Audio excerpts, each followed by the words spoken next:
2014లో మన ప్రభుత్వం వచ్చినప్పుడు మన రాష్ట్రం వచ్చినప్పుడు మొత్తం హైదరాబాదులో ప్రతిరోజు దాదాపు 2000 MLDల మురికి నీరు వస్తుంటే ఆనాడు ఎస్టీపీలు కేవలం 700 మాత్రమే 700 MLD ఎస్టీపీ మాత్రమే ఉండే. కేసీఆర్ గారు మరి మూసీని బాగా చేయాలని ఒక మంచి ఆలోచన చేసి మూసీ కింద నల్లగొండకు నీళ్లు పోయేది కానీ హైదరాబాద్లో నాలాలో వచ్చే ఈ మురికి నీళ్లు కానీ దానివల్ల ఉత్పన్నమయ్యే ఆరోగ్య సమస్యలు కానీ భవిష్యత్తులో మీకు ఉండొద్దు అన్న ఉద్దేశంతో చాలా చక్కగా ఆలోచన చేసి మరి మాకు ఒక టాస్క్ అప్పచెప్పిండ్రు. ఏమని, నేను మున్సిపల్ మంత్రిగా ఉన్నా కాబట్టి మీరు హైదరాబాద్ మొత్తం భారతదేశంలో కాదు దక్షిణాసియాలోనే మొట్టమొదటి నగరం కావాలి, 100% మురికి నీటిని శుద్ధి చేసే మొదటి నగరం కావాలని చెప్పి దానికోసం ప్రత్యేకంగా 4000 కోట్ల రూపాయలు బడ్జెట్ నుంచి కేటాయించి ఆ 4000 కోట్ల రూపాయలతో ఏం చేసినామంటే నేను మీకు ఇప్పుడే చూపెడతాను.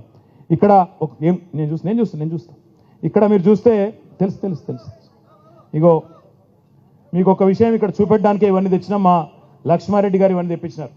ఇగో ఇది మూసీలకు వచ్చే నీళ్లు, మీ చెరువులకి వెళ్ళి ఇప్పుడు పెద్ద చెరువులకు వచ్చే నీళ్లు మురికి నీళ్లు ఇట్లా ఉంటాయి. పెద్ద చెరువులకు వచ్చే నీళ్ళు ఇట్లుంటాయి. మీ హెచ్ఎంటి పెద్ద చెరువు కావచ్చు లేదా ఉప్పల్ నల్ల చెరువు కావచ్చు.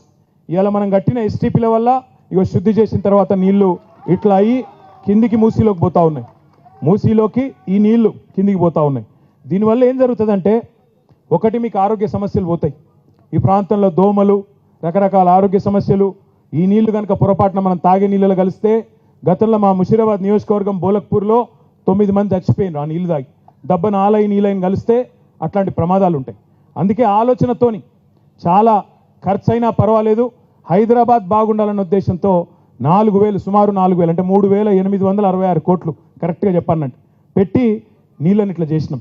సరే మొన్న రేవంత్ రెడ్డి వచ్చిండంట, వచ్చి ఉప్పల్లో ముఖ్యమంత్రి కాగానే ఆడ నల్ల చెరువు కాడ అదేవిధంగా ఇక్కడ పెద్ద చెరువు కాడ ఈ ప్లాంట్లు ప్రారంభం చేసిండు. ఇల్లంతా మనం కట్టినాం, సున్నం మాత్రం ఆయన వేసి రిబ్బన్ కట్ చేసి వదలబడ్డాడు.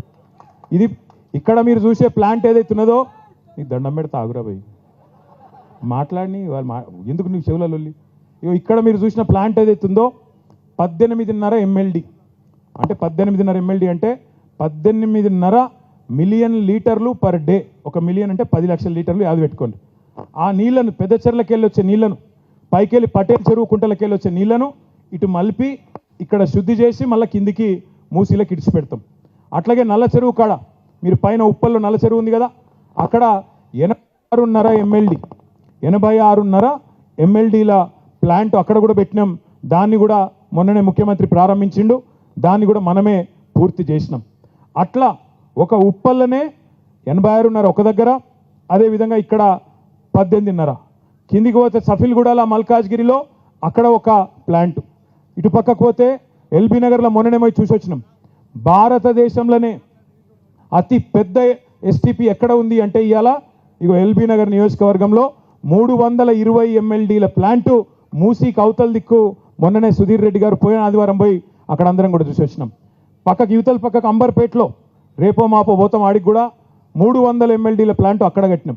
అట్లా మొత్తం హైదరాబాద్లో కేసీఆర్ గారి నాయకత్వంలో దాదాపు 1250 MLDల కొత్త ప్లాంట్లు 3866 కోట్లు ఖర్చు పెట్టి కట్టినాం. ఎందుకు కట్టినాం ఇదంతా? ఎందుకంటే హైదరాబాద్లో వచ్చే ప్రతి మురికి నీటి చుక్క మూసిల కొయ్య లోపల గిట్ల తయారు చేసి శుద్ధి చేసి కిందికి పంపాలన్న ఉద్దేశంతో గిన్ని పైసలు ఖర్చు పెట్టి ఇవన్నీ కూడా కట్టినాం. కిందికి ఒక మూసిలకే కాదు, మూసిలకెళ్ళి కిందికి ఏడిపోతాయి, నల్లగొండ కోతాయి, భువనగిరి కోతాయి, అట్లే కిందికి మునుగోడు కోతాయి, నకరేకల్లు కోతాయి, ఆ కిందికి పోతే తుంగతుర్తి, ఆడికెళ్ళి కిందికి కృష్ణా నదిలో ఓడరేవు కాడ కలుస్తుంది.